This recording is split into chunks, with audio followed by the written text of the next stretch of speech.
اللهم ارحمنا بالقرآن واجعله لنا إماما ونورا وهدى ورحمة. اللهم ذكرنا منه ما نسينا، علمنا منه ما جهلنا، وارزقنا تلاوته آناء الليل وأطراف النهار، واجعله لنا حجة يا رب العالمين.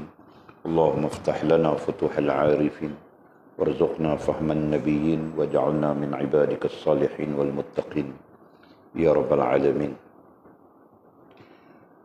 Bismillahirrahmanirrahim. Qala musannifu rahimahullahu ta'ala, nafa'ana Allahu bi'ulumihi wa bikitabihi fid darain. Allahumma amin ya rabbal alamin. Wa ba'du, qala keredaan kepada agama Islam dan Nabi Muhammad sallallahu alaihi wasallam.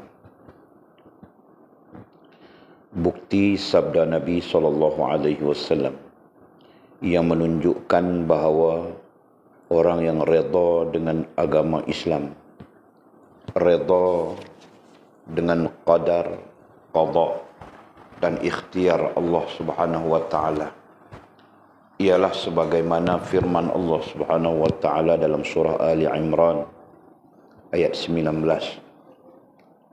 A'udzubillahi minasyaitonir rajim. Innad dina 'indallahil Islam. Artinya sesungguhnya agama yakni yang diredai di sisi Allah Subhanahu wa taala itu hanyalah Islam. Surah Ali Imran ayat 19. Firman Allah Subhanahu wa taala dalam surah Ali Imran ayat 85. Wa man yabtaghi ghairal islami dinan falan yuqbala min.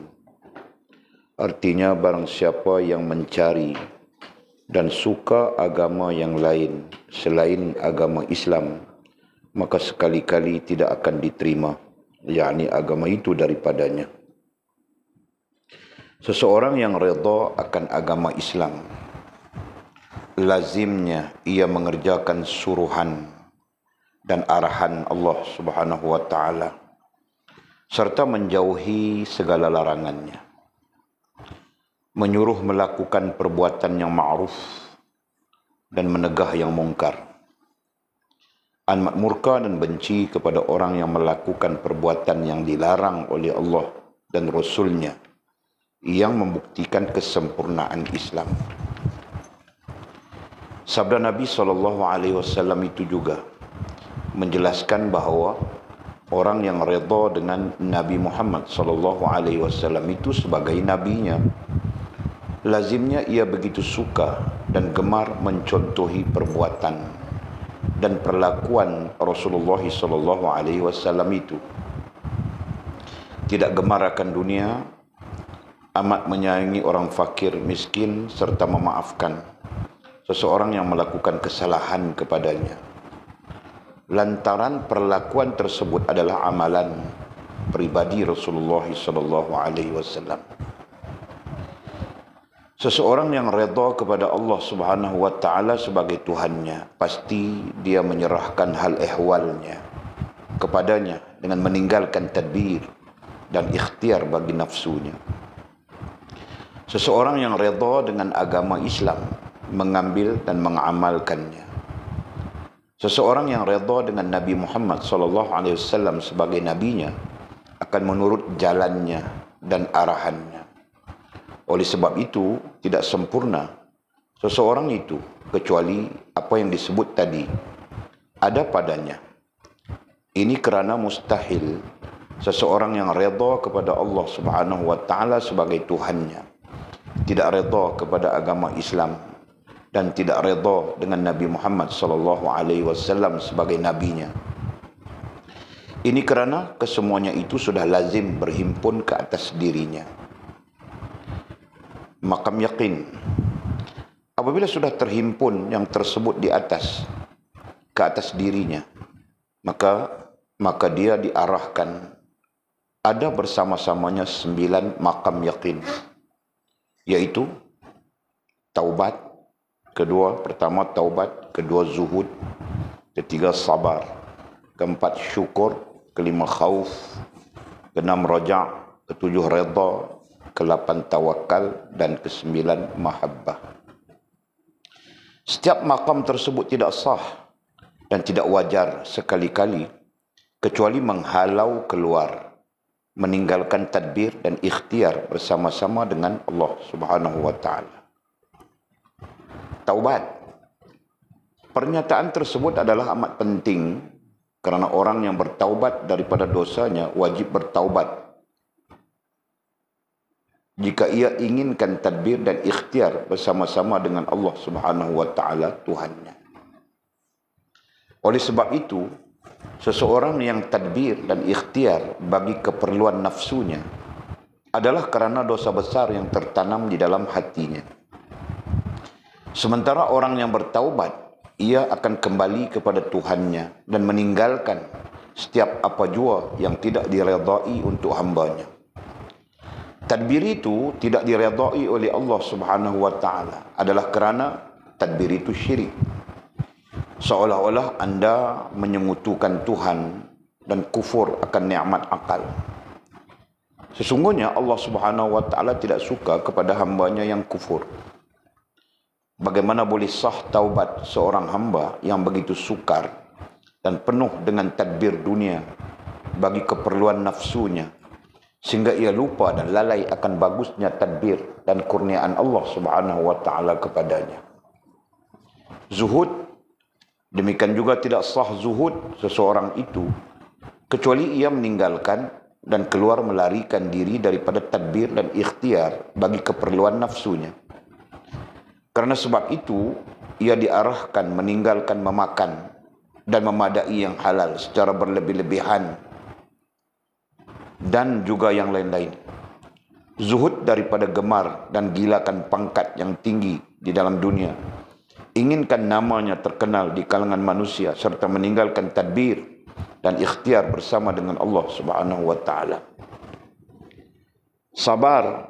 Tidak sah sabar seseorang itu kecuali dia meninggalkan dan melarikan diri daripada tadbir dan ikhtiar bagi keperluan nafsunya. Ini kerana seorang yang sabar itu adalah seorang yang sabar daripada sesuatu yang tidak disukai dan diredai oleh Allah Subhanahu wa taala. Antaranya ialah tadbir dan ikhtiar bagi keperluan nafsunya. Dalam sabar itu terbahagi kepada beberapa bahagian. Antaranya kesabaran anda daripada yang haram. Sabar anda daripada susah payah melaksanakan yang wajib ke atas anda. Dan sabar anda daripada meninggalkan tadbir dan ikhtiar bagi keperluan nafsu anda. Oleh sebab itulah, seorang hamba itu diarahkan agar lazim meninggalkan tadbir. Dan sebaliknya, ikhtiar bersama-sama dengan Allah Subhanahu wa ta'ala. Syukur. Tidak sah syukur seseorang itu kecuali dia meninggalkan tadbir bagi keperluan nafsunya. Ini kerana orang yang bersyukur itu tidak melakukan maksiat terhadap nikmat Allah Subhanahu wa taala. Antaranya ialah nikmat akal yang ada pada anda. Jika ada akal yang tidak dapat membezakan antara anak Adam dengan segala binatang, pasti kedudukan anda sama dengan binatang, batu dan kayu. Padahal, tiadanya tadbir itu sama seperti binatang dan kayu yang tidak ada akal padanya. Oleh sebab itu, peranan akal ialah meneliti dan melihat ke arah kesudahannya. Tetapi bagi seseorang yang tadbir untuk keperluan nafsunya, tentu tidak akan memerhatikan kesudahannya. Antaranya, tidak berasa syukur atas nikmat akal yang ada padanya itu. Khauf. Tidak sah khauf, yakni takut kepada Allah Subhanahu wa taala. Seseorang itu kecuali dia meninggalkan tadbir dan ikhtiar bagi keperluan nafsunya. Ini kerana orang yang khauf itu hatinya sentiasa berhadapan dengan Allah Subhanahu wa taala dan beristirahat dengan tadbir dan ikhtiar Allah taala dengan sempurna. Bagaimana boleh sah khauf seseorang itu? Bagaimana boleh sah khauf seseorang jika hatinya penuh dengan tadbir dan ikhtiar dunianya? Raja'. Tidak sah raja', yakni harap kepada Allah SWT seseorang itu kecuali dia meninggalkan tadbir dan ikhtiar bagi keperluan nafsunya. Ini kerana orang yang berharap kepada Allah SWT itu hatinya penuh dengan kegembiraan rahmat dan nikmat Allah SWT. Dia begitu prihatin dengan waktunya apabila berhadapan dengan Tuhannya. Bagaimana boleh sah raja' seseorang jika hatinya bergantung penuh dengan tadbir dan ikhtiar dunia yang tidak mampu membawanya ke akhirat. Tidak sah reda seseorang itu kecuali dia meninggalkan tadbir dan ikhtiar. Ini kerana orang yang reda itu cukup baginya mendahulukan tadbir dan ikhtiar Allah Subhanahu wa taala. Dia tidak akan mentadbir sesuatu tanpa bersama-sama dengan Allah Subhanahu wa taala. Yaitu setelah ia reda dengan tadbir dan ikhtiar Allah Subhanahu wa taala Tuhannya. Jadi, bagaimana boleh sah reda seseorang jika hatinya masih bergantung penuh dengan tadbir dan ikhtiar nafsunya? Tawakal, tidak sah tawakal seseorang itu kecuali dia meninggalkan tadbir dan ikhtiarnya. Ini kerana orang yang bertawakal itu menyerahkan badan dan rohnya kepada Allah Subhanahu wa taala dan begitu kuat berpegang kepada setiap urusan pekerjaan. Tegasnya, bukanlah dia yang mentadbir sesuatu pekerjaannya kerana dia sudah tawakal dan menyerahkan dirinya sepenuhnya kepada hukum dan qada Allah Subhanahu wa taala. Mahabbah, tidak sah mahabbah, yakni mencintai Allah Subhanahu wa taala seseorang itu kecuali meninggalkan tadbir dan ikhtiar bagi nafsunya. Ini kerana orang yang mahabbah itu hatinya telah penuh dengan kegembiraan bersama dengan Allah Subhanahu wa taala. Lantaran meninggalkan terus keinginannya itu untuk bersama-sama dengannya. Jadi, bagaimana boleh sah mahabbah itu jika hatinya masih lagi bergantung sepenuhnya kepada tadbir dan ikhtiar dunia? Okey, itu bang. Kalau ikut cara kajian kitab, nah begitu saja bacanya. Nah, kalau begitu cara bacanya, sebulan kita khatam dah, betul kan? Tapi soalnya boleh ke begitu? Jadi kita berbeza-beza saja. Ada orang yang pikirannya jauh ke depan sudah. Ada yang pemikirannya masih darjah 1, 2 dan sebagainya. Nah, ini yang menyambatkan. Okey, jadi berdasarkan kepada kitab terjemahan dan susunan baru ini, musannif ataupun penyusun baru ini ya, pengalih bahasa dan pengalih tulisan, bukan bahasa, pengalih tulisan, beliau menyusun kitab ini dengan tema-tema tertentu. Padahal kalau kitab secara klasiknya baik Arab maupun Melayu tidak ada temanya, terus saja. Lalu dia meletakkan tema keredaan kepada agama Islam dan Nabi Muhammad sallallahu alaihi wasallam. Nah, dalam arti kata yang lain, musannif sekali lagi membincangkan, ya, musannif sekali lagi membincangkan topik yang telah kita bincangkan sebelumnya, yaitu topik redha kepada agama Islam dan redha kepada Nabi Muhammad sallallahu alaihi wasallam. Nah, topik itu. Padahal sebelumnya kita bincang sudah sedikit sebanyak redha kepada Allah Subhanahu wa taala, ya kan? Nah, pada muka surat berapa?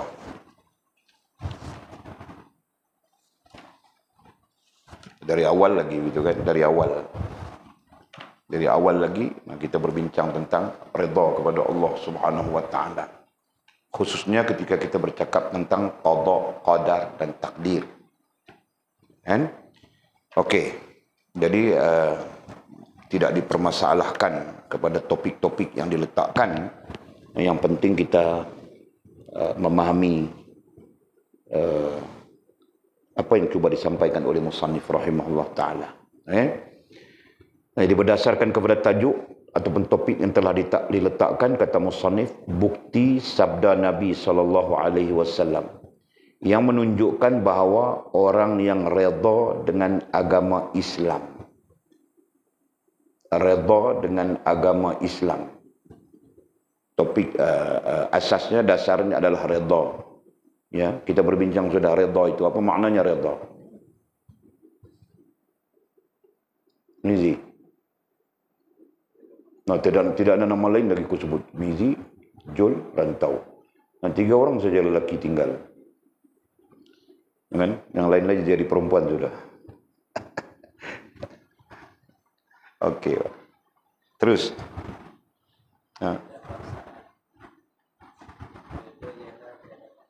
Nah, itu saja makna yang kau boleh bagi. Kau kasih bagi jelas bah. Ustaz Mizi. Nih, yang bertanya ini muridmu, bah. Yang bertanya ini orang yang mengikut pengajianmu. Ustaz Mizi, redha itu apa maksudnya, apa maknanya?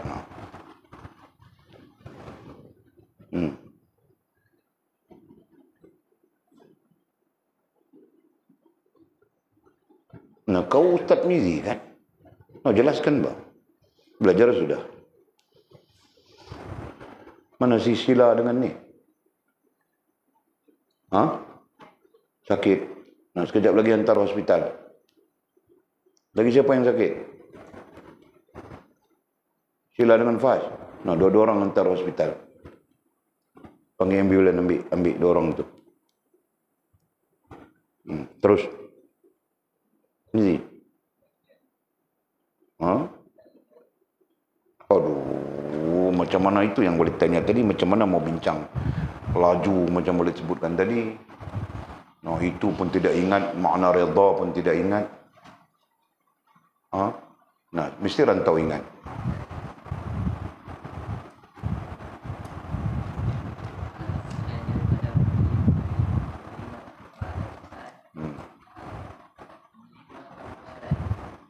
Boleh masukkan, ya. Menerima tanpa paksaan, menerima tanpa syarat. Nah, itu redha. Ya. Nah, kau terima sembahyang, tapi syarat kau mesti ada pahala. Jika tidak ada pahala, kau tidak mau sembahyang. Nah, itu berarti kau menerima dengan syarat. Nah, itu menafikan redha. Ya. Jelaskan, Mizi? Nah, lagi? Ada lagi? Itu saja. Nah, setakat ini itu saja yang kau tahu. Nah, cari buat sampai tahu. Ya. Ada banyak pemaknaan. Ya. Nanti kita berjumpa dengan banyak kitab lagi, banyak pemaknaan. Tapi sekurang-kurangnya makna dasar itu. Jangan sampai makna dasar itu pun tidak tahu. Redha ialah redha. Apa? Redha. Nah, jadi redha. Susah. Ya. Jadi kau ulang Rantau 2 tu. Yang kau sebut tadi.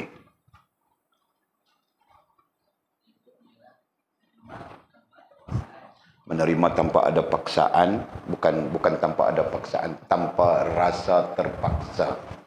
Nah, kasih betul ayatnya. Ya.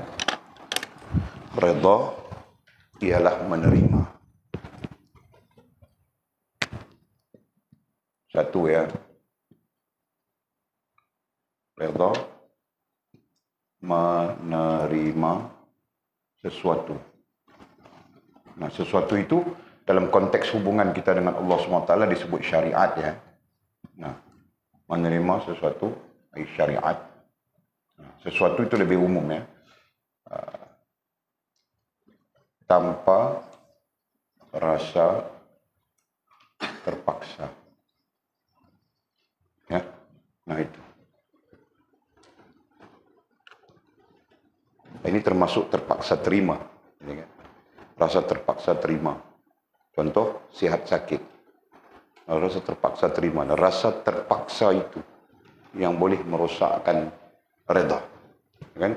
Jadi, redha menerima sesuatu, khususnya syariat ya, tanpa rasa terpaksa. Nah, yang kedua, apa Rantau? Nah, redha menerima sesuatu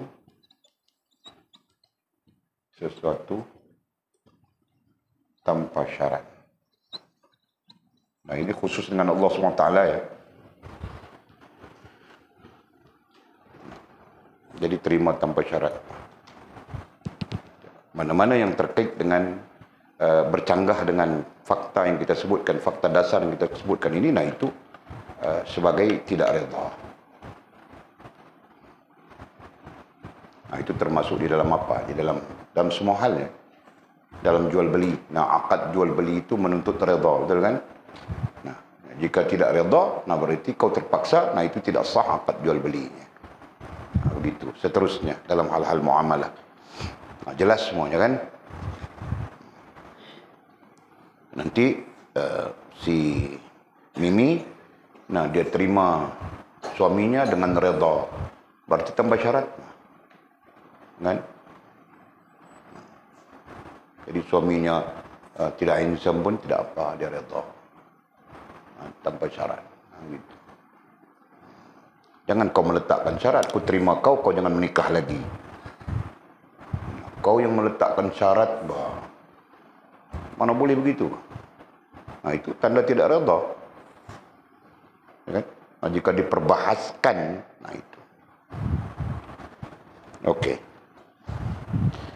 Jadi katanya,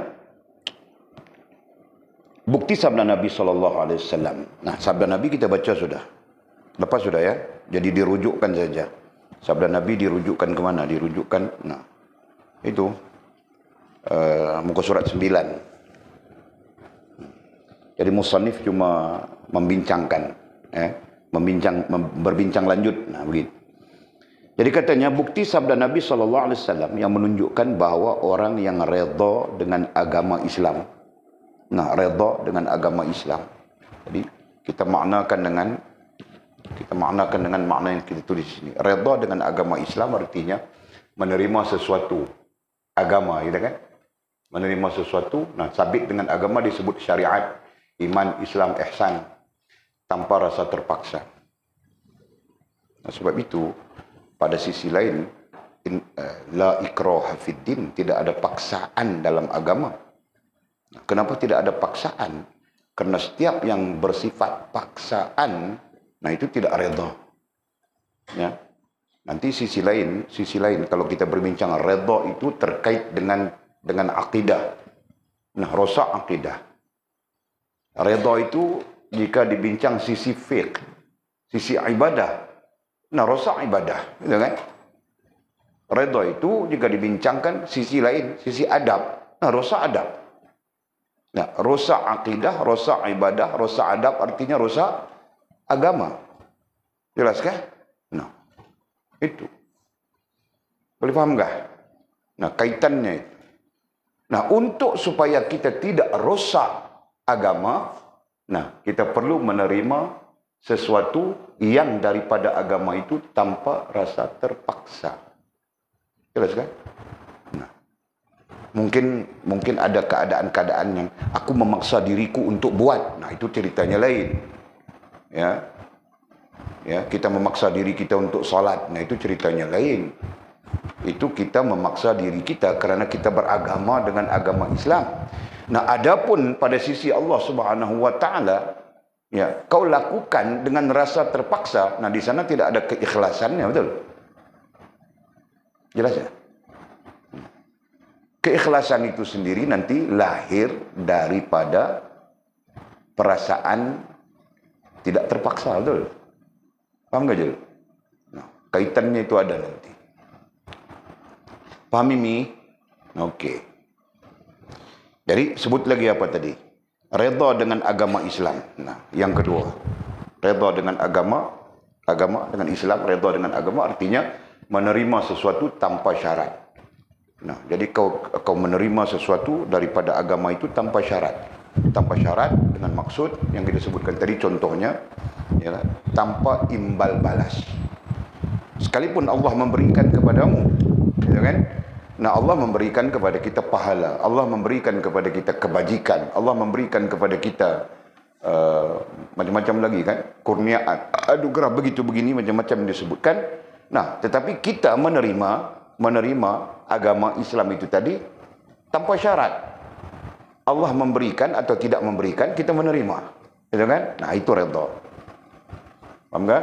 Nah, nanti di sana kita faham bahawa mendambakan pahala itu alamat tidak redha. Nah, itu saja.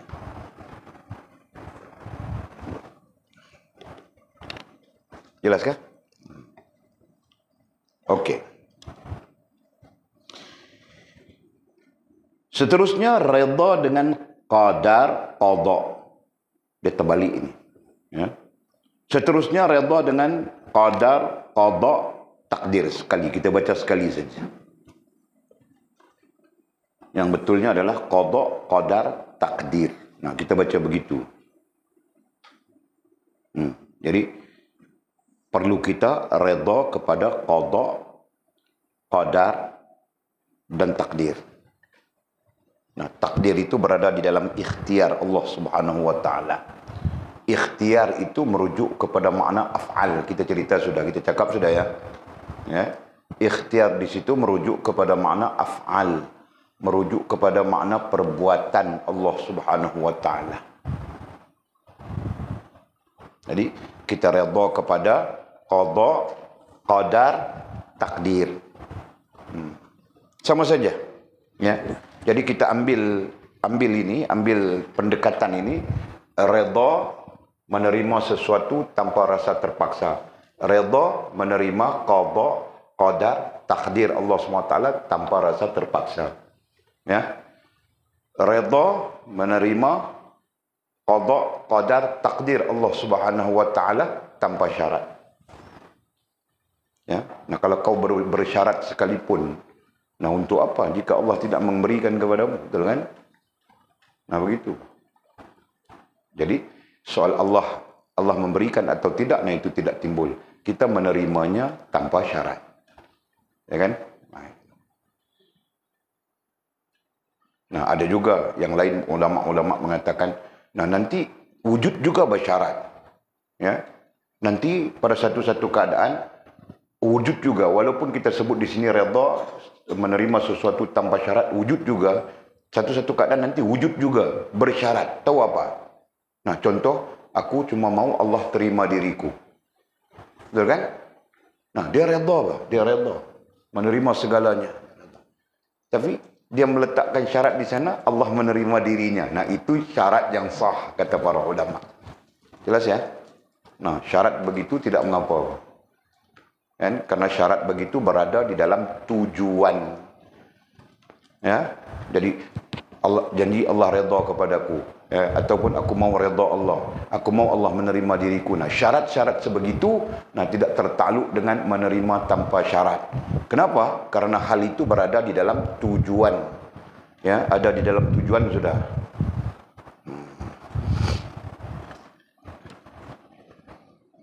Okey.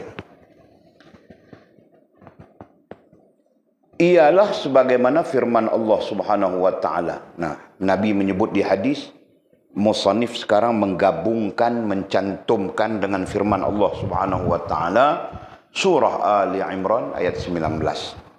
Nah, firman Allah itu selalu saja kita dengar apa? Inna dina 'indallahil Islam. Ya. Sesungguhnya agama yang diredai, ya. Ini itu terjemahannya, agama yakni yang diredai di sisi Allah Ta'ala itu hanyalah Islam. Jadi pemahamannya apa? Pertama pemahamannya inda, perkataan inda, di sisi, terjemahannya itu di sisi kan. Terjemahan inda adalah di sisi. Nah, para ulama berkhilaf di situ. Apakah di sisi Allah Subhanahu wa taala itu bermaksud sesuatu yang tidak ada kemudian dicipta?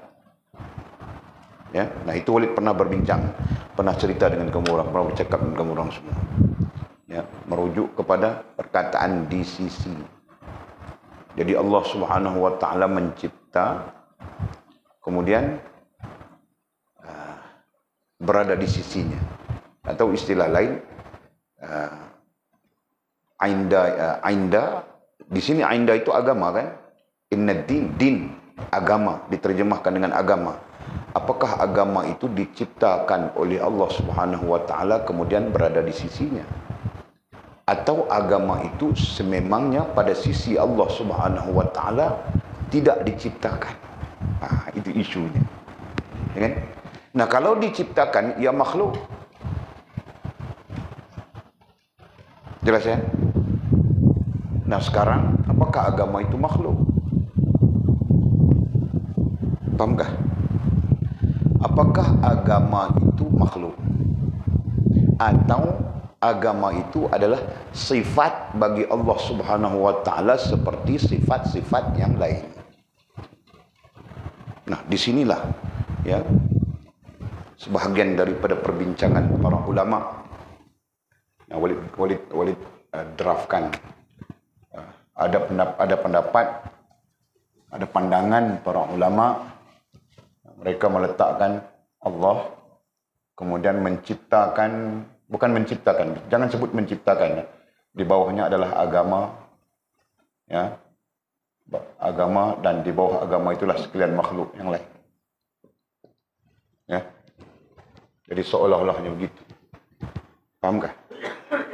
Jadi isunya sekarang adalah agama di sisi Allah.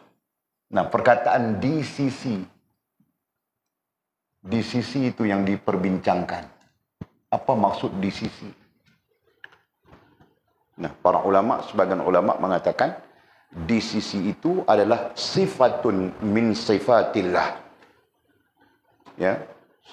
Sifat daripada sifat Allah Subhanahu wa taala. Paham tak? Ya. Nah, nanti kita belajar keluar daripada sifat Allah Subhanahu wa taala ini. Keluar daripada Allah SWT ni zat yang pertama, yang kedua sifat, ya, yang ketiga af'al. Ya. Itu yang kita belajar, betul? Betulkah? Keluar daripada ilmu, kajian tentang Allah Subhanahu wa taala adalah zat, sifat dan af'al. Betul kan? Nah, jadi kalau sudah demikian, kalau sudah begitu, nah, agama ini jika disandarkan kepada zat, sifat dan af'al, ya, jika disandarkan, nah berarti dia berada di lingkungan zat, sifat dan af'al juga kan? Nah, itulah makna di sisi. Paham enggak? Boleh fikir enggak kamu orang sampai ke situ? Kalau tidak boleh fikir, boleh tidak mau bincang tentang itu. Boleh fikirkan ini.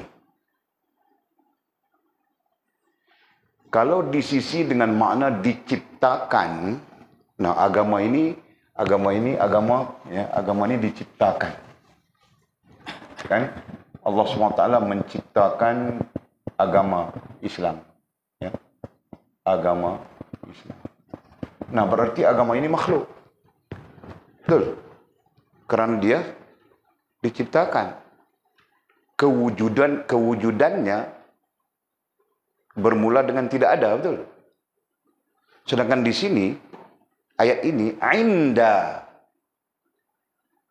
Tidak ada pernyataan tidak ada. Inda. Paham tak? Nah, inda itu berarti di sisi. Sebagian ulama menggunakan istilah, apa ya? Melekat. Zat, sifat dan af'al adalah perkara yang melekat pada zat selama ada zat. Nah, itu istilah klasik. Nah, agama itu juga, agama Islam itu juga adalah melekat pada zat, sifat dan af'al Allah SWT selama ada zat. Sama saja. Faham tak? Nah, kalau ini adalah sifat ini bukan makhluk, af'al ini bukan makhluk, apalagi zat Allah SWT, maka agama itu bukan makhluk jua. Faham tak? Ya, jadi kalau strukturnya agama berada di sini, ya, agama Islam. Nah, agama berada di situ.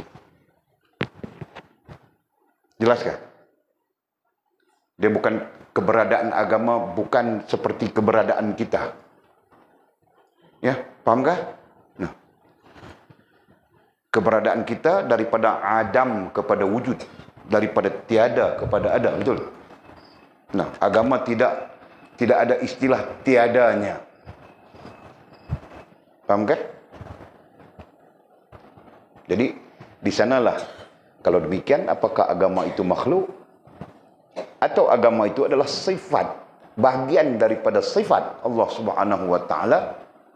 Maka para ulama menjawab agama itu adalah bahagian daripada sifat dan af'al Allah Subhanahu wa taala. Nah, jika demikian agama itu qadim, bukan baharu. Ya kan? Agama itu qadim, bukan baru. Betul. Seperti mana qadimnya zat, sifat dan af'al Allah Subhanahu wa taala, maka agama itu juga qadim. Ya, seperti mana qadimnya sifat dan zat, sifat dan af'al Allah Subhanahu wa taala. Nah, karena itu dalil inna ad-dina 'indallahil Islam diperselisihkan. Kelompok yang menafikan pemaknaan yang kita sebutkan tadi adalah Mu'tazilah, Qadariyah dan Jabariyah. Nah, itu kelompok-kelompok awal. Nah, mereka menafikan. Nah, mereka mengatakan agama itu baharu. Nah, justru agama itu baharu berarti dia makhluk.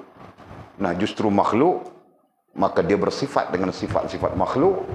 Nah, itu kau mau pakai, kau tidak mau pakai, tidak apa. Nah, itulah sifat makhluk, betul? Kan? Sifat makhluk memang begitu. Ya. Orang menjadikan agama itu seperti makhluk. Ya. Tidak menjadikan agama itu seperti bagian daripada sifat ketuhanan. Ya. Nah, jadi timbul di sana, mau buat, tidak mau, tidak apa. Suka, terima, tidak suka, nak buang dia. Nah, betul kan?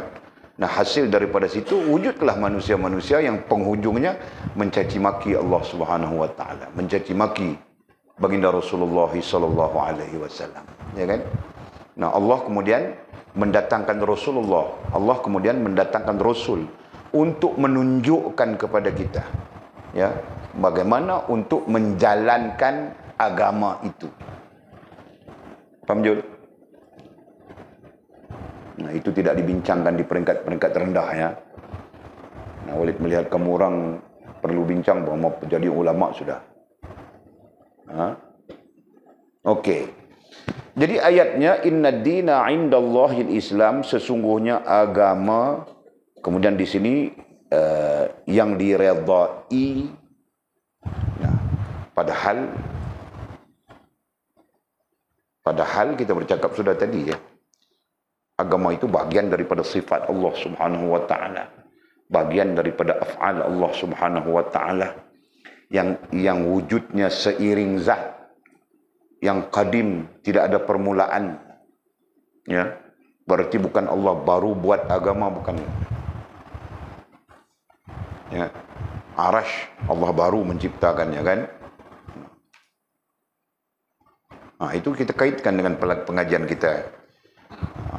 Al-Kursi, nah Allah menciptakannya. Karena makhluk semuanya itu. Apalagi langit, bumi, ya kan? Apa saja yang bernaung di bawah, di dalam 7 petala langit dan bumi, di bawah naungan 7 petala langit dan bumi. Dan semuanya itu diciptakan. Di mana keberadaan agama? Nah, Walid ulang lagi. Supaya kamu melihat ini, ya. Nanti pelajaran lebih besar kita akan sampai. Ini Walid Padang. Semestinya kita akan bincang itu. Nah, Walid kasih gambaran lagi. Okey. Allah Subhanahu wa taala yang Maha Agung, kemudian Allah Subhanahu wa taala mencipta, memilih, mentadbir Arash. Nah, kemarin Walid lukis sudah. Arash, kemudian kursi, ya kan? Kursi. Kemudian 7 lapis langit 1. Ya kan? Langit dipandang dari sini. Langit 7. Langit 7. Langit 6. Langit 5. Langit 4. Langit 3, 2, 1.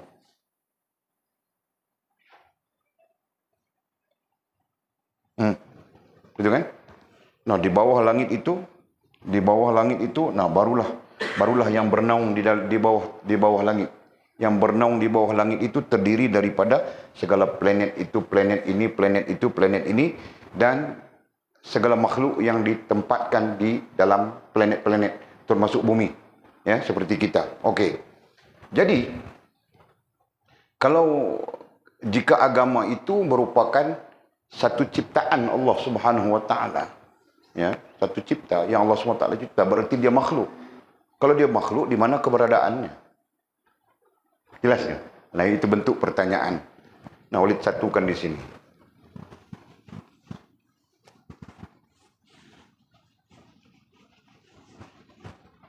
Pertanyaan ini pertanyaan Mu'tazilah pada dasarnya, ya.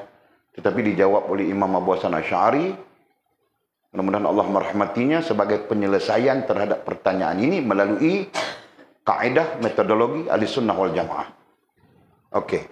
Nah, jika kita tidak ada pertanyaan itu bagus. Tetapi secara ilmu sangat wajar untuk kita mengetahuinya. Kenapa? Karena nanti kita menjawab persoalan orang lain. Ya kan? Nah, jadi inilah struktur ciptaan Allah Subhanahu Wa Taala. Arash paling besar, paling tinggi. Di bawah arash adalah Al-Kursi.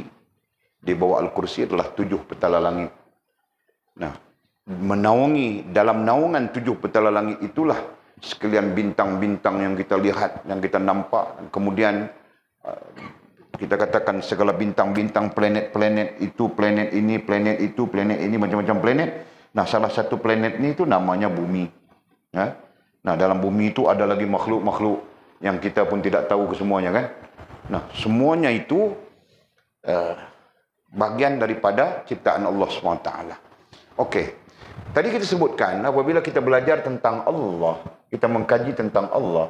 Nah, dalam rangkaian Ahlussunnah wal Jamaah, sama ada Maturidi, Abu Mansur Maturidi maupun Abu Hasan Asy'ari. Nah, mereka mengemukakan satu zat, nomor 2 sifat, dan nomor 3 af'al. Nah, ini secara tidak langsung kita bercakap tentang Allah SWT.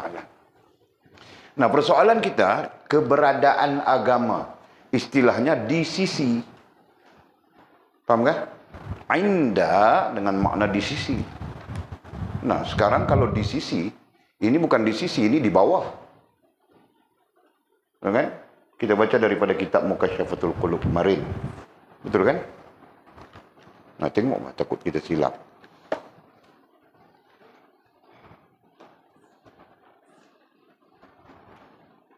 Surat berapa?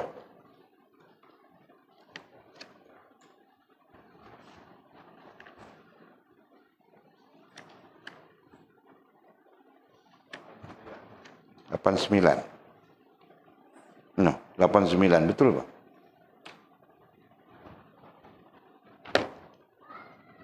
Di mana pernyataannya?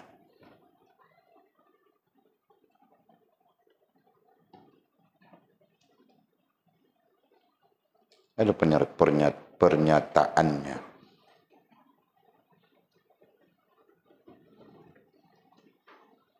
Nah, itu ada tuh. Muka surat 89 betul. Ada lagi pernyataan yang lebih kuat. Sekejap. Nah, muka surat 87.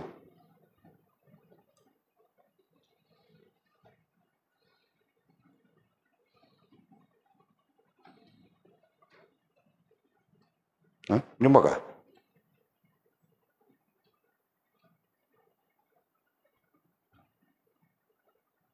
Jumpa kah Mizi? Mizi dia tidak jumpa. Walid jumpa dulu, nanti dia jumpalah.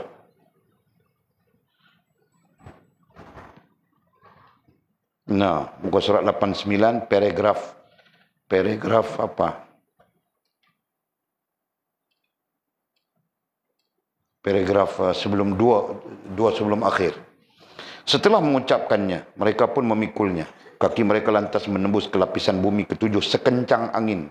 Laju itu. Ketika kaki mereka tidak bertumpu pada suatu apapun, berarti tidak melekat di mana-mana pun. Mereka berpegang pada arash, bergantung. Mereka tidak mendustakan ucapan mereka la haula wala quwwata illa billah, kerana takut salah seorang daripada mereka terbalik sehingga tidak mengetahui ke mana ia akan jatuh. Mereka pun memikul arash dan dia memikul mereka. Mereka pun memikul arash dan dia, ay Allah Subhanahu wa taala, memikul mereka. Nah, perkataan memikul di situ kita terjemah sudah. Apa? Mizi?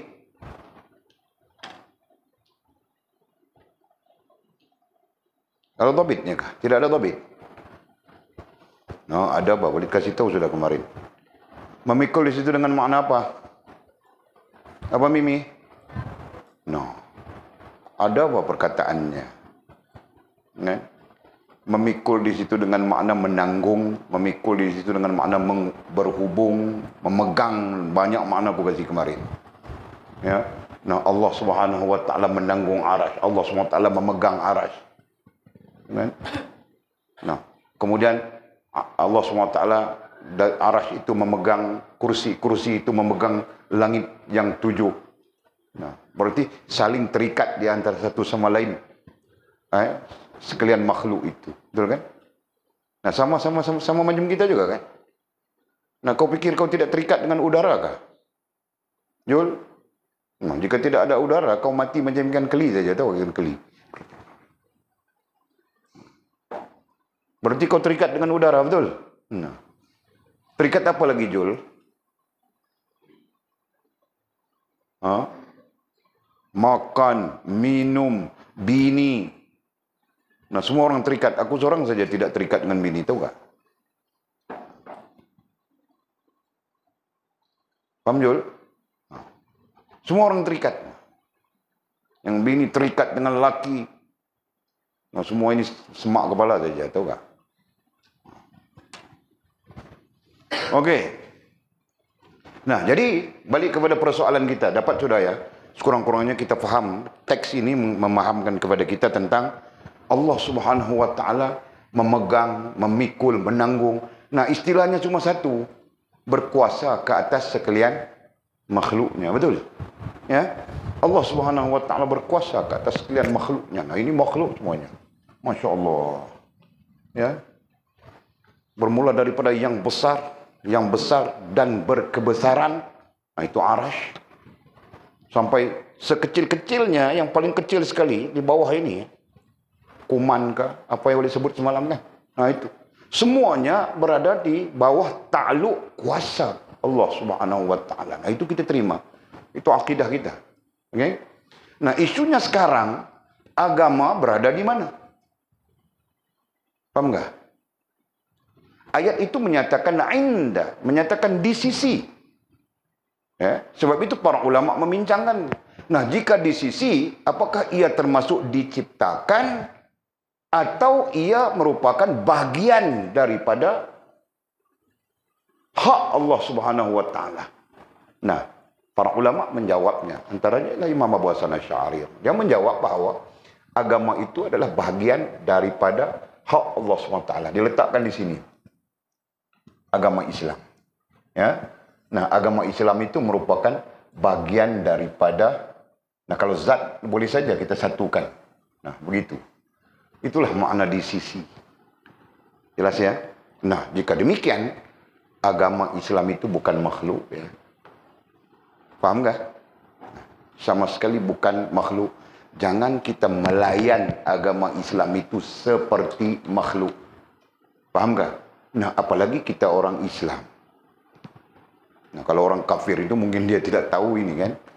Nah, apalagi orang Islam. Jangan melayan agama yang di sisi Allah Subhanahu wa taala ini seperti kita melayan sesama makhluk.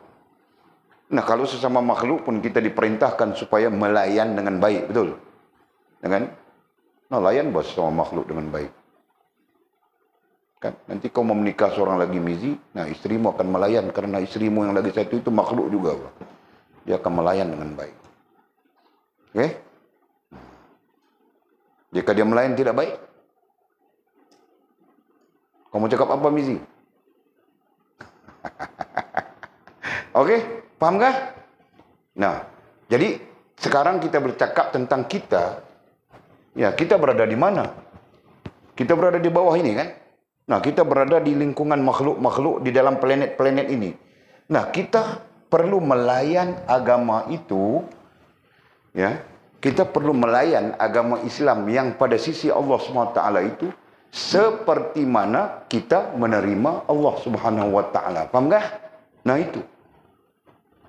Kita tidak boleh buat agama itu seperti apa ya? Seperti barang baru. Seperti dilakukan oleh, ya mungkin kita pun ada kesalahan di sana kan, kita pun terkurang dan sebagainya. Tetapi dari segi ilmunya, ya kita perlu menjadikan agama Islam itu sebagai bagian daripada hak Allah Subhanahu Wa Taala yang perlu dilayan secara hak Allah. Faham tak? Nah, adapun hak Allah itu difahami oleh semua manusia. Kecuali etis saja. Ya kan? Manusia yang beragama Hindu. Nah, dia tahu bahawa melayan hak Tuhan. Manusia yang beragama Buddha. Nah, mereka pun tahu melayan hak Tuhan. Faham tak? Nah, cuma di dalam kesesatan mereka, penyelengan mereka. Nah, mereka melayan hak Tuhan itu dengan pendekatan yang tidak sewajarnya. Gitu kan? Nah, itu berdasarkan kepada penyelewengan yang berlaku. Faham tak? Nah, padahal kalau mereka memahami Tuhan ya dengan konsep yang hak, konsep yang benar, nah tidak perlu buat patung besar-besar untuk sembahyang, betul kan? Nah. Faham kan Mimi? Tapi mereka memahami hak bertuhan.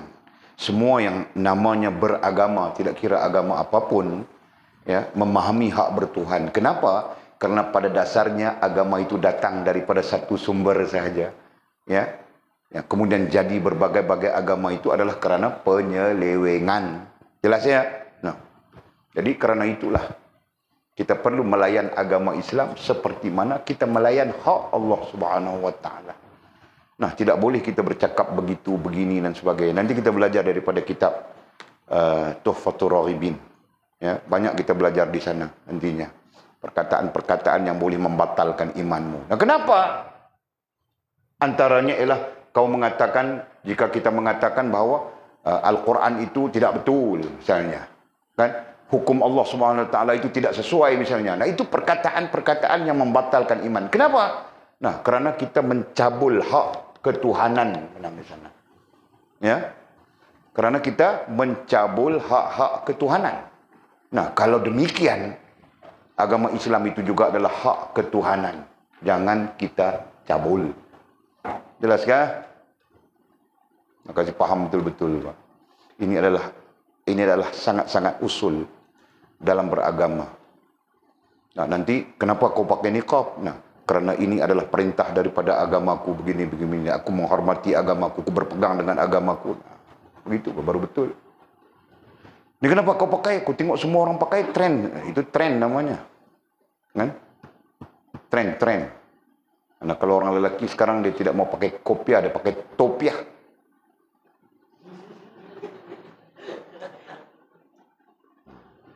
Tren. Kan? Semua main tren-tren saja. Nah, sekarang paham ya? Paham ya? Nah, sebab itulah dalam agama Islam nanti keluar apa? 3 perkara, betul? Iman, Islam, ihsan. Betul? Keluar 3 perkara itu kan? Nah, apa kita boleh mengingkari 3 perkara ini? Apa kita boleh mengingkari 3 perkara itu, Lina? Nah, kenapa kita tidak boleh mengingkarinya? Oh, belum jawab gitu, Bah. Di sini hak ketuhanan. Kau cuma jawab, kenapa kita tidak boleh mengingkari iman, Islam dan ihsan? Karena itu adalah agama. Kau boleh jawab gitu. Kenapa kita tidak boleh mengingkari agama? Karena agama itu adalah bagian daripada hak ketuhanan. Nah, itu jawabnya. Faham kah, Mizi? Ingatkah? Nah, kasih ingat betul, bah. Aku mau angkat kau jadi ulama besar Sabah tu. Tinggal kamu tiga orang saja. Nah, tadi dia orang kasih tahu ada budak mau datang dari Sabah. Tidak boleh, Pak. Kita tapis dulu. Aku takut nanti bergaduh dengan Mizi saja. Bully, Pak. Atau kita ambil yang perempuan-perempuan saja. Ha? Ha? Kita ambil yang perempuan-perempuan saja. Yang comel-comel itu. Ha, Mizi?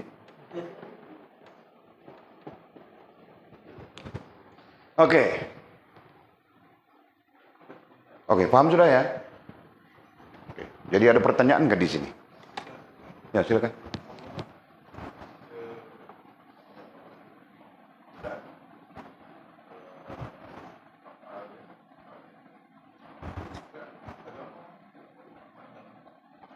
Itu yang saya bincang tadi tu. Jadi agama ni nak letak di mana? Jadi kita letakkan dia sebaris dengan macam itulah. Itulah. Dia macam ni. Zat satu hal yang kita tidak perbincangkan lah. Okey, kita ambil sifat dengan af'al. Nah, itulah agama. Boleh macam tu. Jadi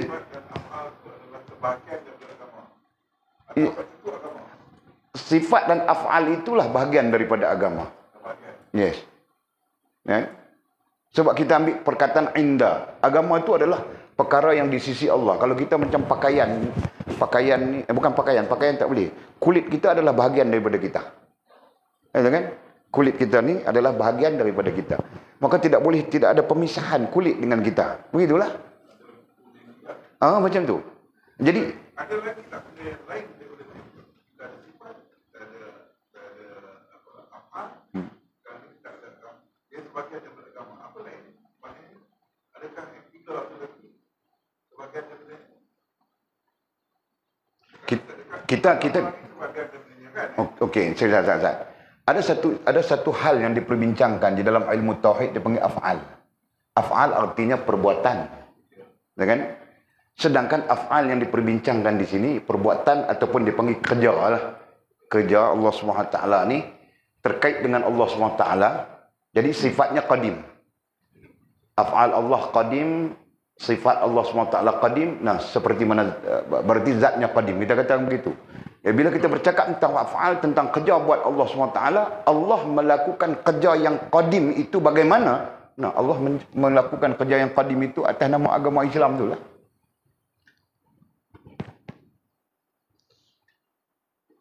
Kita nak mengelak daripada pahaman Mu'tazilah yang meletakkan Allah masa dia cipta baru dia tahu.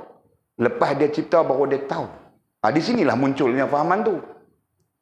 Apabila dia meletakkan agama itu satu hal baru, kan? Bila agama itu satu hal baru, macam kita lah. Bila ada kereta, baru kita tahu macam mana kereta ni, apa fungsi dia, nak kena buat apa dan sebagainya.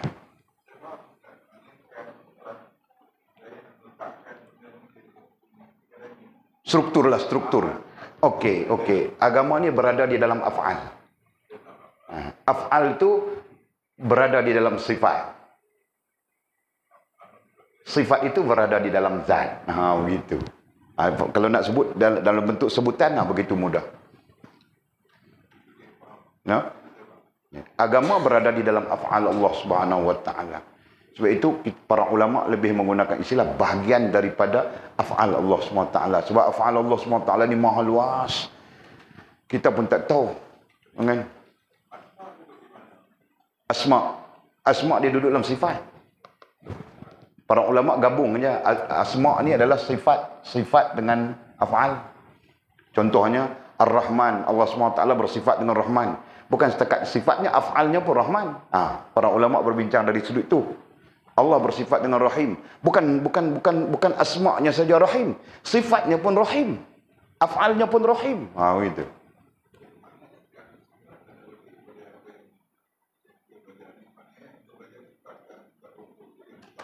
Yes.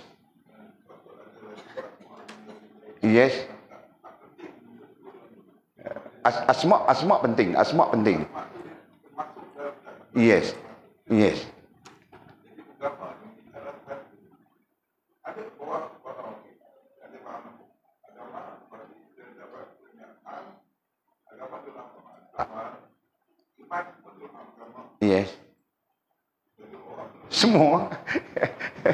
kan?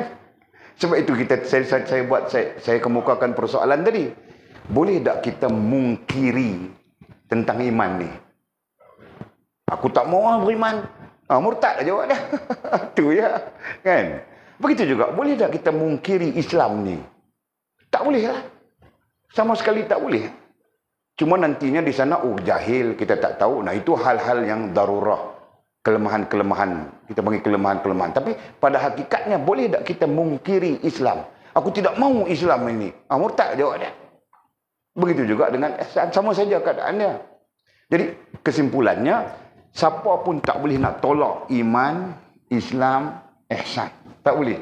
Kenapa? Kerana dia adalah bahagian daripada agama. Atau secara umumnya sebut dia adalah agama. Kenapa kita tak boleh tolak agama? Kita tak boleh tolak agama kerana agama itu bahagian daripada af'al Allah SWT. Kenapa kita tidak boleh tolak af'al? Af'al adalah bahagian daripada sifat Allah SWT. Kenapa kita tidak boleh tolak sifat? Kerana sifat itu bahagian daripada zat Allah SWT. Tu kita duk cari makna indallahil Islam tu. Jelas tak? Boleh nampak tu? Jadi kita duk bercakap tentang inna dina indallahil Islam. Kita nak memahami yang tu. Dan kita berani untuk mengatakan bahawa umat kita sekarang dia tak faham yang tu. Ya? Umat mutaakhir ni dah tak faham apa maksud inna dina indallahil Islam. Dia tak faham. Maka dia melihat Islam itu sebagai satu macam pakaian je. Nak pakai, tak mau pakai sudah. Dia jadi macam tu saja. Betul kan? Betul kan Mizi? No. Mau ikut, tidak mau ikut sudah. Kalau di Sabah sana bertatu sini. Telur pun tatu. Betul ke? Ya Mizi?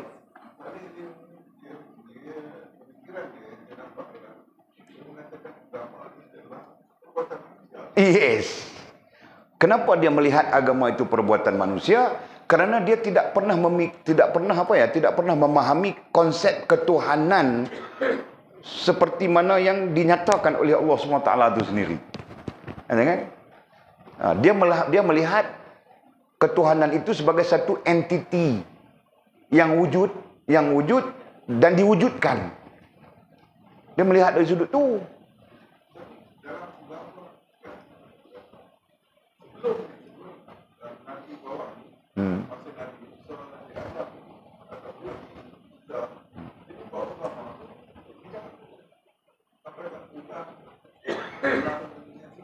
Okey.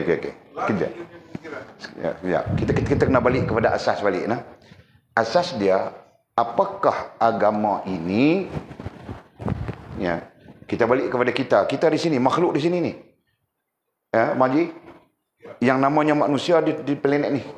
Nampak kan? Okey, saya markingkan sikit. Ini nama manusia di sini. Manusia menerima agama. Kita nak kata macam mana? The last makhluk paling akhir menerima agama adalah manusia. Faham? Boleh faham kan? Kenapa? Kerana manusia itu adalah makhluk terakhir dijadikan. Dari sudut kejadian, manusia lah makhluk terakhir. Yang ni dah terima agama dah ni. Kan? Arasy Allah SWT dah terima agama dah. Kursi terima agama. Langit 1, 2, 3 sampai langit pertama terima agama dah. Sekalian makhluk yang berada, yang menaungi, yang menanggung, yang memikul semua ni menerima agama dah. Termasuk makhluk yang di bawah daripada langit 7 petala langit yang pertama pun menerima agama dah. Itu isu dia. Faham kan? Ya? Jadi semua ni dah terima agama. Bagaimana mereka menerima agama? Sebab Allah menciptakan. Kalau bahasa bercakapnya, bila Allah cipta, Allah adalah peraturannya. Karena agama itu sisi lain disebut sebagai peraturan. Selain daripada agama itu suruhan, larangan. Suruhan dan larangan itu adalah peraturan. Nah, arasy ada peraturannya. Ya kan? Kursi ada peraturannya. Langit ke-7 sampai langit yang pertama ada peraturannya. makhluk yang di bawah naungan 7 petala langit itu ada peraturannya. Dan last sekali sampai kepada manusia. Manusia pun ada peraturannya. Ya kan? Nah, jadi peraturan itulah agama. Jadi agama bukan satu benda baru. Kan? Orang putih, bukan orang putih, orang Melayu kita pun, dia faham agama Islam ni sesuatu yang baru. Kenapa baru? Dibawa oleh Muhammad bin Abdullah. Kalau Muhammad bin Abdullah baru 1500 tahun kurang lebih. Betul kan? Nabi Muhammad SAW datang kepada umat 1500 tahun kurang lebih lah. Dia kira. Takkan agama umurnya 1500 tahun. Betul kan? Sedangkan alam semesta ini ada pandangan-pandangan mengatakan berjuta-juta tahun. Ya kan? Alam semesta berjuta-juta tahun, ya, itu boleh diterima. Ya kan? Apalagi para ulama menafsirkan ayat, kita tidak ingat ayatnya, ya, bahawa alam ini pernah ditadbir oleh malaikat. Ya, Allah mengizinkan alam ini ditadbir oleh malaikat, termasuk bumi. Bukan alam, ya, bumi ditadbir oleh malaikat. Kedua, gagal para malaikat. Ya, Allah memerintahkan jin. Nah, Allah memberi jin untuk mentadbir bumi. Gagal jin. Mentadbir bumi saja. Bukan yang lain. Ya. Kemudian Allah SWT memerintahkan kepada binatang. Gagal binatang. Ya. Kemudian last akhir baru Allah SWT mentakdirkan kepada manusia mentadbir bumi. Jadi malaikat tidak tahu berapa juta tahun, jin tidak tahu berapa juta tahun, binatang tidak tahu berapa juta tahun, ya, dan akhirnya manusia. Ya kan? Wa idh qala rabbuka lil malaikati inni ja'ilun fil ardi khalifah. Itu Allah nak jadikan manusia di atas muka bumi. Nah, ketika itu bumi dah wujud lama. Bumi telah diciptakan lama. Bahkan bumi bahagian daripada makhluk yang taat dan patuh kepada Allah SWT. Hanya Allah SWT menciptakan siapakah yang nak mentadbir bumi ini. Itu saja. Nah, ketika Allah SWT memberikan bumi untuk ditadbir oleh malaikat, malaikat gagal. Ada sebab-sebabnya diperbincangkan dalam ilmu tafsir. Kemudian Allah memberikan bumi itu kepada jin. Ternyata jin pun gagal. Berebut. Dalam tafsir menceritakan jin berebut begitu-begini, gagal. Kemudian Allah memberikan kepada binatang. Nah, tu yang dinosaur, Jurassic Park tu apa nama dia? Binatang-binatang tu ada nama masing-masing kan? Tu. Kan? Gagal juga. Kenapa? Kerana binatang ini dia, ya, sebagai simbol kepada ilmunya adalah hawa nafsu. Sebab itu disebut hawa nafsu kebinatangan. Jadi siapa yang kuat, dia akan menguasai yang lemah. Dia bunuh dan sebagainya. Jadi tak boleh juga. Nah, akhirnya baru Allah SWT bagi kepada manusia. Dan manusia yang pertama Allah SWT bagi itu adalah Nabi Adam AS. Jadi persoalannya, Nabi Adam itu beragama dengan agama apa? Nah, kalau langit, bumi, kalau apa? Arash, kursi, langit, 7 petala langit itu, ya, mereka ini berada di dalam peraturan Islam, kan? Termasuk planet-planet yang lain, kan? Termasuk makhluk-makhluk yang lain kecuali manusia dengan jin saja di sini, di tempat yang namanya bumi, kan? Nah, yang lain semua Islam. Jadi Adam alaihissalam itu beragama dengan Islam. Itu jelas. Ya kan?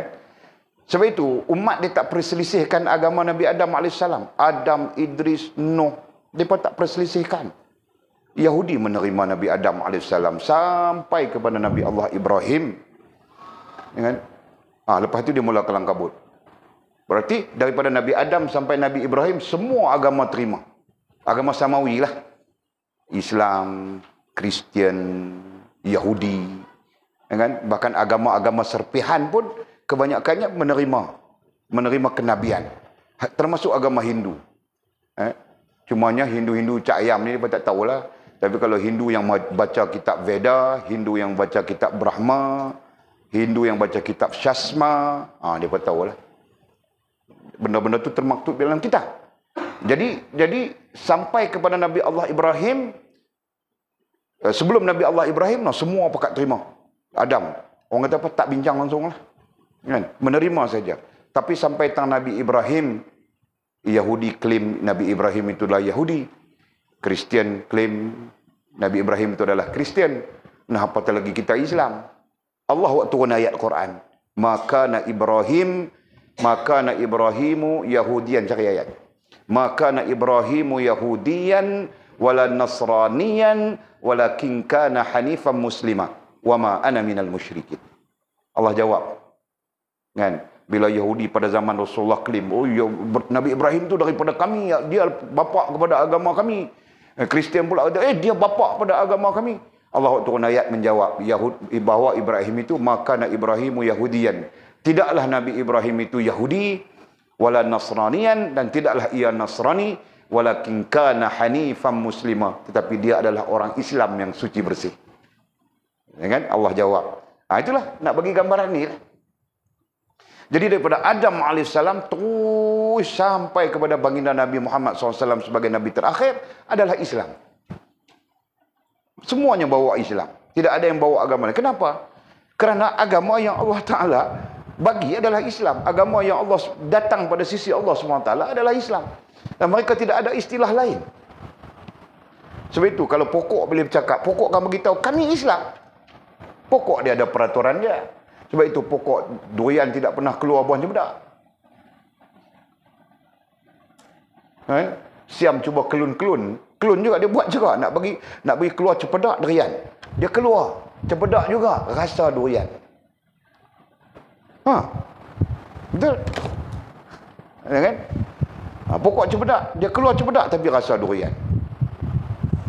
Dia kelun pula. Durian dengan apa pula? Dia keluar juga durian, tapi durian yang besar-besar, isi besar-besar ni pula macam faham kan? Kenapa? Kerana pokok-pokok tumbuh-tumbuhan ini mereka mengikut peraturan Allah Subhanahu Wa Taala. Mereka mengikut Islam. Nah, bahasa mudahnya itu. Jelas ya? Faham Mimi? Nah, nanti kau mau cerita semula dengan orang begitu kah? Cerita dengan kefahaman. Jangan Ya, terus.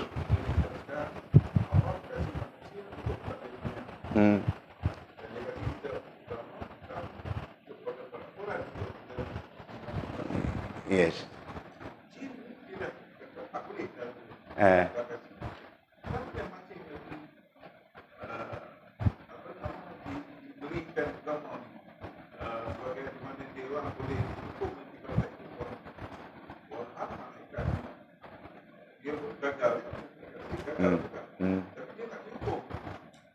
Isunya begini.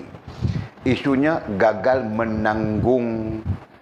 Macam kita duk baca kemarin kita duk baca Munkasyafatul Qulub tu lah. Gagal menanggung besar dan kebesaran tu. Kan?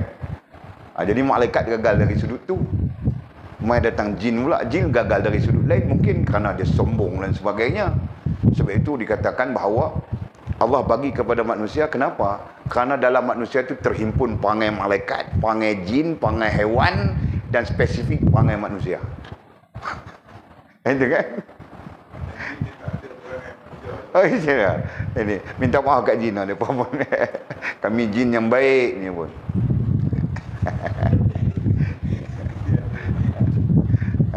Boleh faham kan? Terhimpun semua. Itu perangai manusia mizi. Ada perangai malaikatnya. Kadang-kadang tengok dia semayang di atas bumbung surau.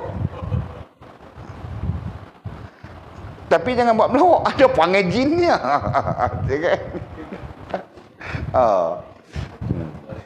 Dia tu perangai jin. Kadang-kadang dia main perangai binatang dia pun ada juga. Perangai binatang dia main kat dia. Kan? Itu dia nak makan segala pokok, segala kayu, segala apa yang ada. Orang pun dia nak makan.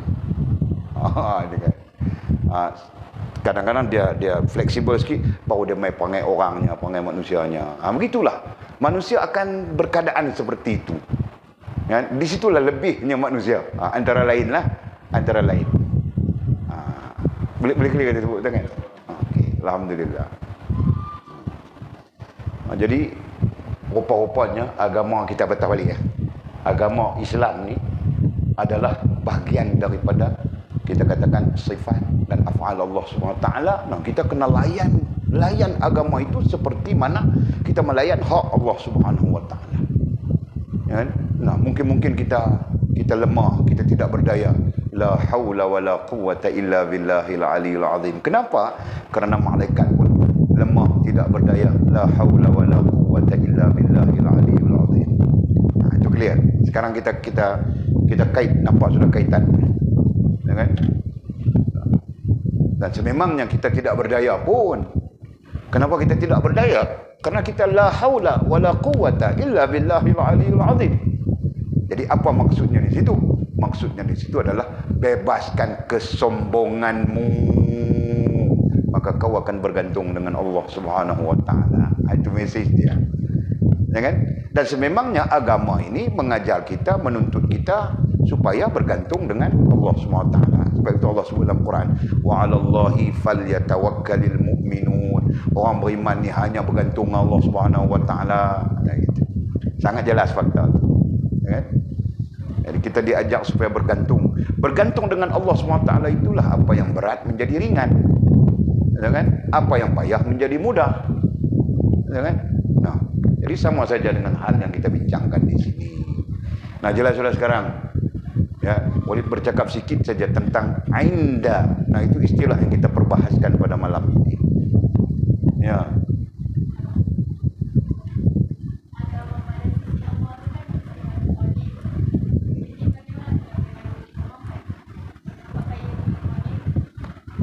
Okey, persoalan persoalan ini kita bincang sudah sebenarnya dulu.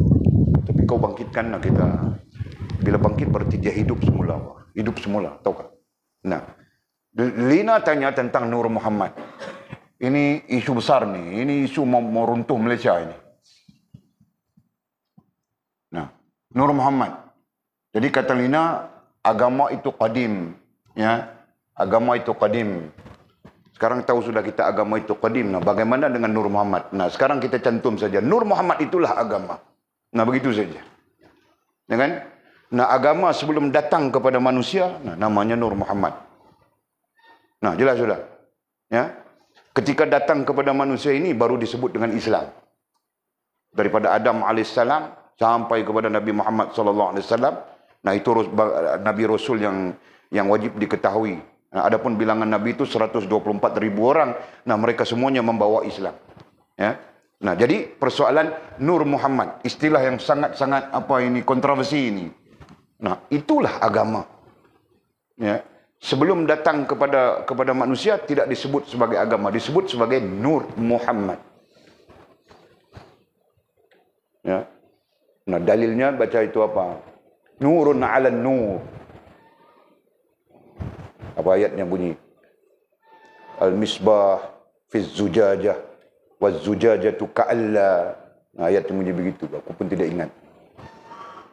Allah SWT menggambarkan tentang Nur Muhammad. Nah, pada dasarnya menggambarkan agama. Allah mau menggambarkan agama. Okay. Nah, sebab itu sampai hari kiamat, nah, orang yang mengikut agama adalah orang yang dikasihi oleh Allah SWT. Nah, bukan saja Nabi, bukan saja Rasulullah SAW, siapa saja ya yang mengikut agama, yang membawa agama dalam kehidupannya, mereka akan dikasihi kekasih dan istilah apapun dengan Allah Subhanahu Wa Taala. Nah, itu fakta yang sangat jelas. Okey, boleh faham kan?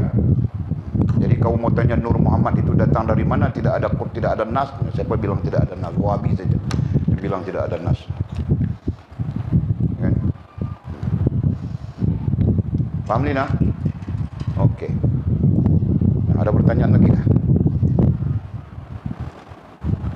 Kita ini malam inna dina inda saja. Islam belum sampai inda. Kita cakap overall itu saja. Ada pertanyaan kah? Tidak. Okey. Terus ya. Firman Allah Subhanahu wa taala dalam surah Ali Imran ayat 85. Nah, ayat 85 adalah ayat yang mendukung. Jadi dalam ulumul tafsir, siapa yang belajar ulumul tafsir nanti kita akan belajar, ya, ada ayat yang mendukung ayat yang lain, ya. Jadi ayat 19 itu ayat pernyataan, manakala ayat 85 ini adalah ayat yang mendukung pernyataan pada ayat 19.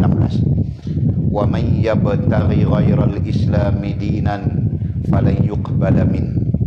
Barang siapa yang mencari dan suka, ini terjemahan lafziah, ya, terjemahan maudhu'i. Barang siapa yang mencari dan suka agama yang lain selain agama Islam, maka sekali-kali tidak akan diterima, yakni agama itu daripadanya. Nah, itu makna literal itu pun memadai sudah.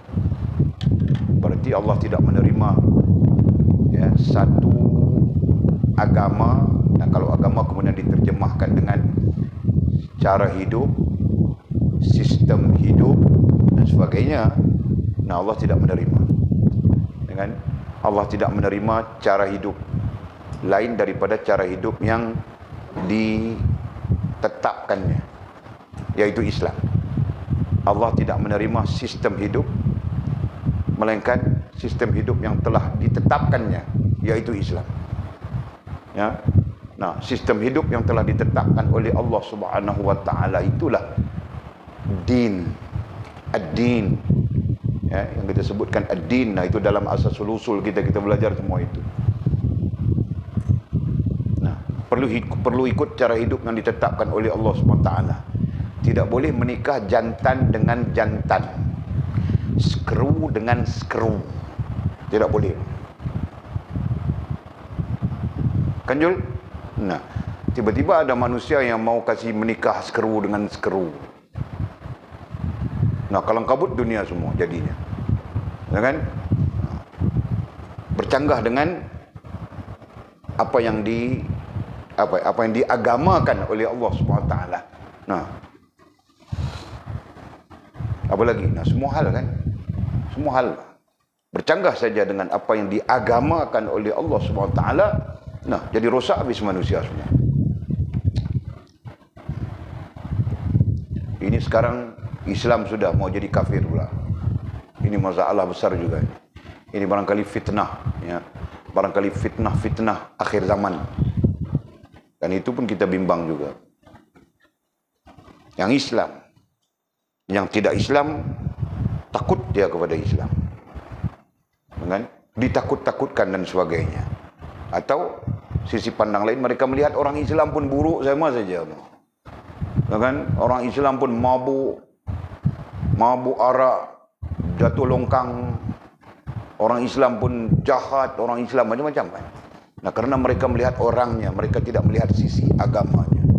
Kalau mereka melihat sisi agamanya, mereka akan melihat, Masya Allah, sucinya agama Islam.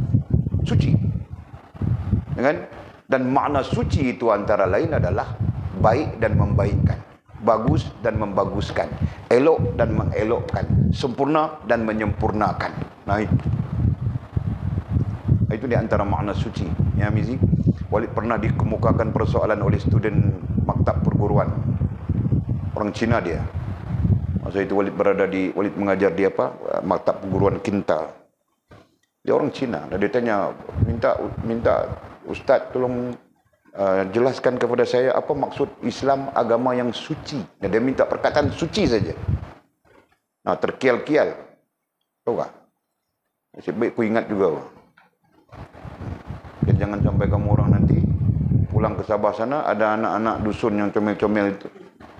Nah, dia panggil, Abang Ustaz Mizi. Nah, tolong jelaskan suci itu apa. Nah, kau perlu jelaskan. Tahu tak? Suci mana Balina? Suci bukan seperti sucinya sabun. Bukan seperti, nah, kalau dulu ada iklan zaitun kan. Zaitun. Sekarang tiada sudah. Nah, suci bukan seperti yang kita bincangkan di dalam ilmu fiqh. Nah, itu lain sucinya. kan? Yang kita bincangkan di sini adalah agama yang suci dengan maksud sempurna menyempurnakan, baik membaikkan, elok mengelokkan, bagus membaguskan itu. Faham tak? Nah, jadi setiap yang sempurna dan menyempurnakan, itu bagus. Itu suci maksudnya. Jelas ya? Okey. Siapa tanya apa? Pertanyaan ke tadi? Bukan ya? Okey. Nah, kalau bukan kita berhenti di situ. Sehingga kita sambung semula, kita akan berbincang pula wa may yabtaghi ghairal islami dinan falan yuqbala min. Nah, apa maksud tidak diterima itu? Kita akan bincang itu. Ya, kau ambil cara hidup, kau ambil sistem hidup lain daripada Islam yang telah ditetapkan oleh Allah. Nah, Allah tidak terima. Nah, tidak terima itu apa? Kita akan bincangkan, ya.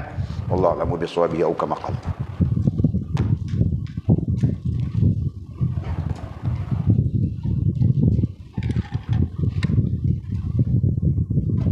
Ada soalan kah?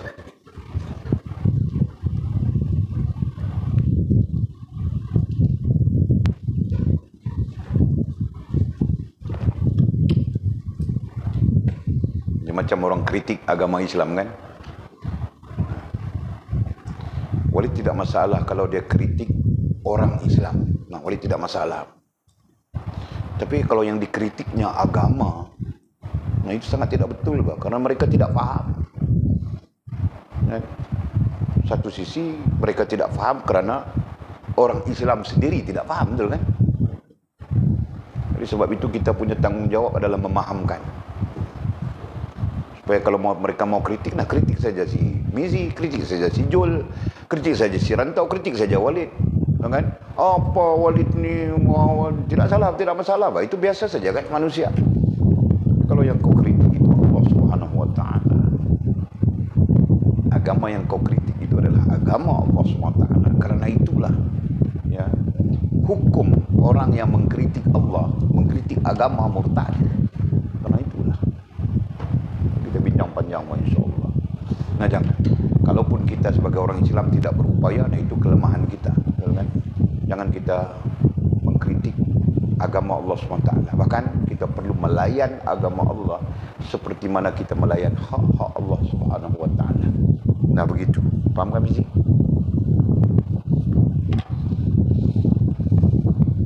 Kita pun jadi takut juga kan. Mutakhir ini macam-macam orang. Okey, habis sudah. Bismillahirrahmanirrahim. Alhamdulillahirabbil alamin. Wassalatu wassalamu ala asyrafil mursalin sayyidina wa maulana Muhammad wa ala alihi wa sahbihi ajma'in. Allahumma iftah lana